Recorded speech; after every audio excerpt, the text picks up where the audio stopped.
Hello, everyone. My name is Aaron White. I'm an area director at Illinois Wesleyan University. And I'm Larry Pierce, and I'm a residence director here at Illinois Wesleyan University. In this video, we're going to cover the residential life policies. It is still your responsibility to be familiar with the Student Code of Conduct, IWU, and the residential life policies. And again, this is just a brief overview of everything. Check in and check out. Students will check in and out of the halls with staff members. They will be responsible for their room and exterior door keys, and sometimes suite keys if you stay in a suite living residence hall. They must complete an RCR room condition report within 1 week of check-in. Failure to check out with a staff, whether during the year or at the end of the semester, will result in an improper charge of $25. Also, improper checkouts can take place any place during the semester as well. Not only the beginning and the end, but if a resident is moving to another hall mid-semester, they still must go to the proper checkout procedures or be charged $25 improper checkout fee. And the reason we do this is to track the keys and damages. So we will review the fees for lost keys and lockouts later on at the end of the school year or semester, depending on when the residents leave. And the RCR is the damage accountability upon checkout. So the residents know what they're assigning to when they check out and when they check in. Compliance with the law and residential life staff. Students must follow local, state, and federal statutes. Students must respond to reasonable requests from staff members. And the reason for this is because staff members are charged with maintaining community standards and things of that nature.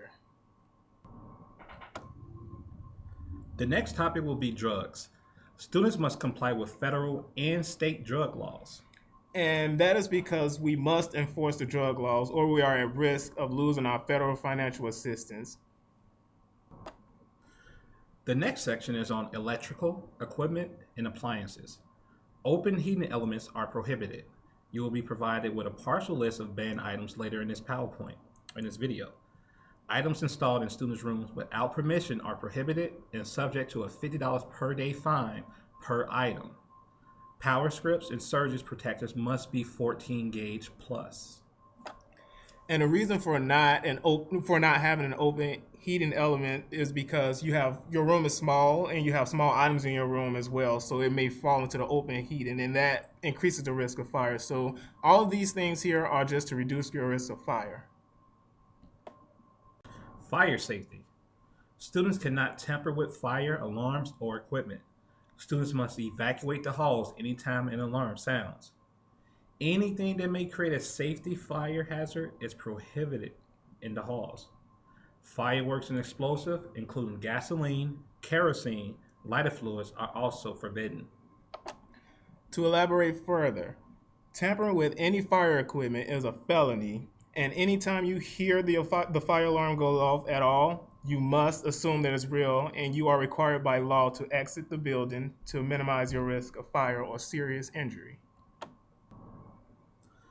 The next section is furniture and damages. Students cannot modify their furniture or room. Students cannot bring their own beds, constructed furniture, or lofts. Furniture may not be removed from the lounges or student rooms. Students may be charged for damages at checkout or for excessive cleaning if needed. And the reason for this is it all goes back to that last slide, is fire safety. So your equipment may not be up to code, and also you may be blocking certain access points to the residence hall or your room. The next section is on guests. Both roommates must be in agreement with the number, frequency, and hours of guests. A guest may stay on campus for up to 3 consecutive nights. Students are responsible for the actions of their guests and must escort guests at all times in the residence hall. Guests must obey IWU and the residential life policies. And this is because everyone in a residence hall has the right to sleep, study, and be free of distractions. So if your guests are causing problems, your roommate has the right to say they don't agree to your guests staying at this certain hour or this certain day. And it's also just because we want the guests to be escorted. So if they are unescorted in a hall and something is damaged, then that host is the one that should be held responsible because the guests are not residents or people living on campus. So that means that we can't hold them responsible. So we will hold the host responsible. The next topic will be insurance coverage. IWU does not cover students' personal belongings unless IWU is negligent for the loss of personal property. Students should carry their own insurance coverage for their personal belongings. In regards to insurance coverage, students will likely remain under coverage from their family's current homeowners insurance or renters insurance policies. Please check with your family in regards to your personal belongings being covered under their current insurance coverage policies. The next topic will be keys and lock fees. Room keys are $35. Suite keys are $45. Exterior door keys are $100. Unapproved locking mechanisms are $50 per day install. Lockout fees is $5. If they are not paid within 2 weeks of the actual lockout, the charge will be $7.50. Improper possession, duplication, or use of keys is prohibited. The reason for locking mechanisms that you bring yourself are not allowed because in case of emergencies, residential life or emergency people need to be able to get into the halls, and if you got your own personal lock set on there, or if a student have their own personal lock, they will not be able to access that room, which creates trouble. And all of these keys and the charges, everything is all for the labor and installation charges. So if you're worried about these numbers, that's how much it costs to record the doors and pay for labor and get the new keys ordered and everything. The next topic is kitchens. Students must remain in or near the kitchen when cooking. Students must clean up after each use. Students can keep food in the common areas, but it is stored at their own risk. Also, pots and pans and other cleaning equipment, all that can be found at your hall desk or some hall desk. It can be checked out with their student ID. Next topic, networks. Personal wireless networks are not allowed. And this is because it may tamper or mess with the current wireless network that is set up and it slows down your Wi Fi. And we don't want that. We love internet and we want our Wi Fi fast. Next topic is occupancy during breaks. Students must vacate the halls during breaks and at the end of terms. The only reason students are approved to stay during a break are they live more than 450 miles away, that's their permanent address, essential on-campus job, they're involved in music, theater, rehearsal, or performance during that break, they have athletic practice or competition, or another academic commitment. Also, students are only allowed to stay for approved reasons outside of those listed above by the RD of that hall. They must have permission from the RD of that hall if they do not fall into one of those reasons listed above. Any other time a student is approved to arrive early, stay late, this is not an IWU commitment. He or she will be charged $25 per night, meaning if it's not one of those listed above or they're not approved by the RD of that hall, every night they're staying on campus that they haven't moved out or they want to come back early, they're going to be charged $25 per night. Even if they don't have a reason and they just want to stay, we will not turn them away, but they will be paying $25 for each night that they are there. Pets. Only fish are allowed as pets in the residence halls. And this is because, for obvious reasons, really, students have allergies and they may be allergic to cats, dogs, what have you. So only fish are allowed in the residence halls. Posting and soliciting.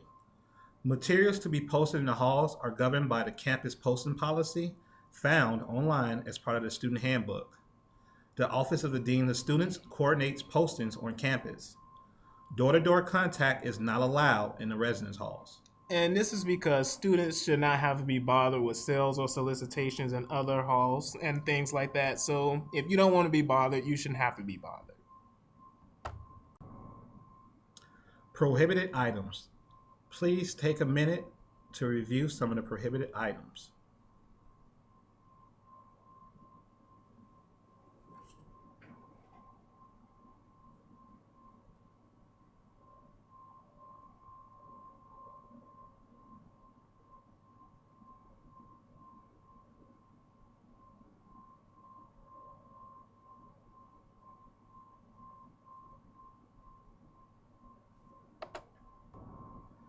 Quiet hours. Quiet hours, Sunday through Thursday, is from 10 p.m. to 10 a.m. Quiet hours, Friday and Saturday, is from 11 p.m. to 10 a.m. If a persistent noise exists, example could be music or an unattended alarm, staff can eliminate the noise with RD permission after trying to get in contact with the resident first. Items that carry sound can be used with approval of roommates and without disrupting others. Improper use of those items that make noise can be removed.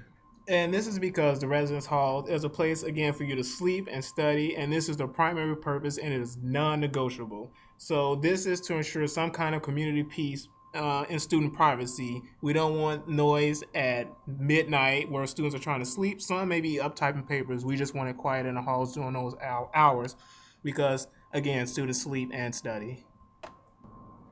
Room changes. IWU has few single rooms and they are reserved for medical/mental health needs and in some cases upper division students. Double rooms will house two students. Students should expect to be assigned a roommate if they do not currently have one. Students who are requesting a room change or feel they need to move should contact their RD of that hall. And remember, room changes are not guaranteed. RAs may help resolve some conflict initially before we move to this next level. A change may only be granted if necessary, such as the mental, medical, or if the students feel threatened at all. Going back to the second point, please make sure your residents know that if their roommate moves out at the beginning of the semester for what have you, whatever reason, they should expect another roommate, so they shouldn't get too comfortable living in that room by themselves.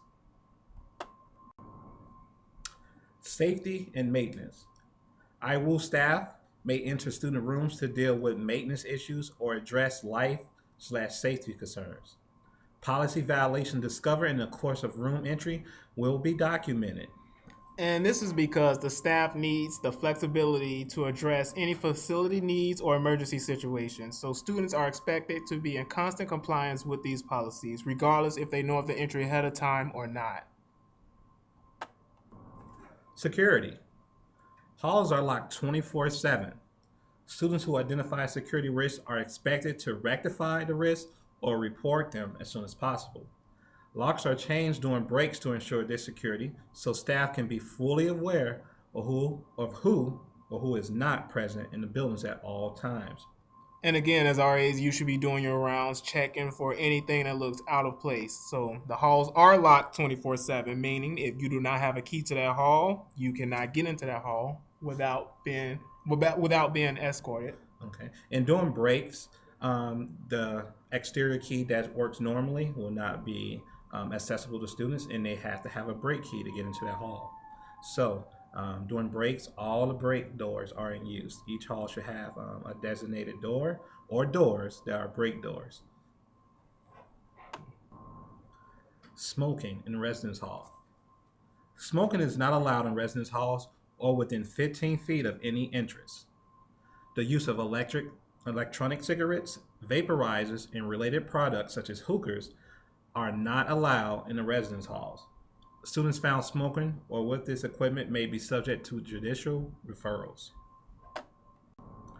Storage. Students who live more than 450 miles away from campus may store items in space that is available. Students should contact their RD.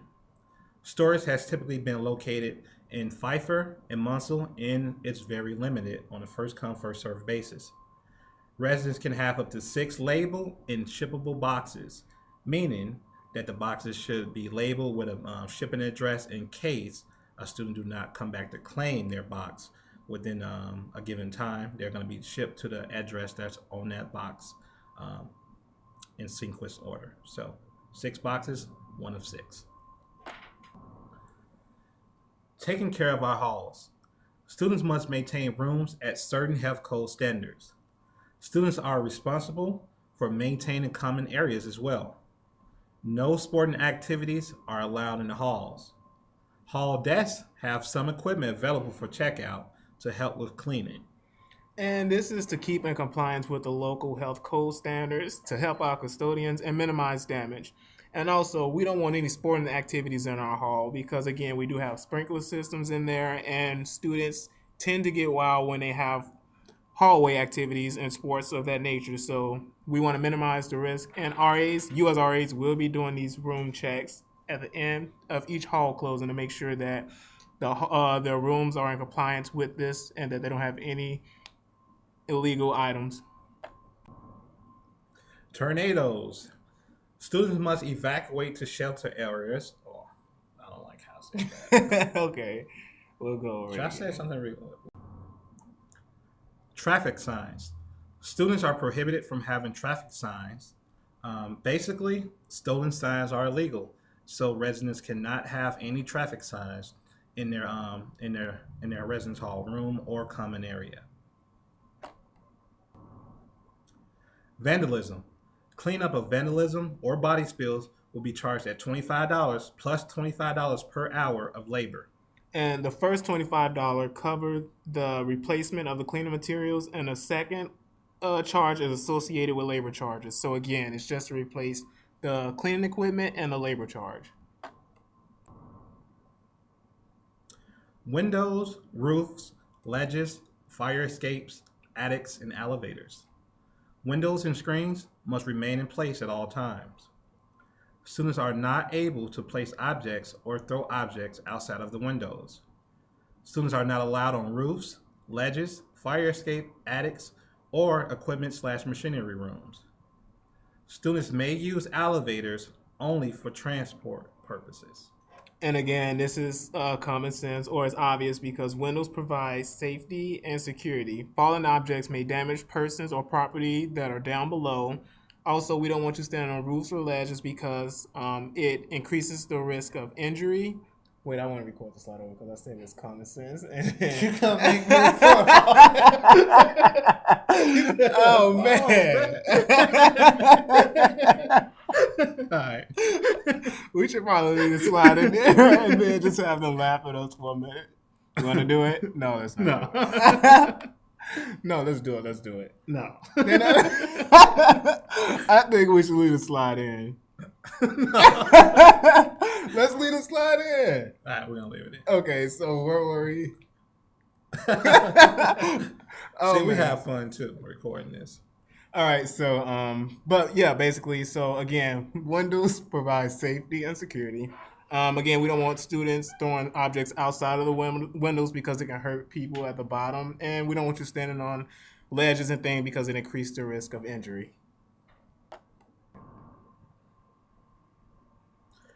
Reflection activity. Watch the following YouTube clip. Identify at least 3 policy violations/themes from the clip that are consistent with the IWU residential life policies. Discuss how you would approach the residents and how you would explain why the policy or policies exist. Thank you for watching this video. We enjoyed making it for you. So good luck on this section of the Moodle, and we'll see you soon. Have fun.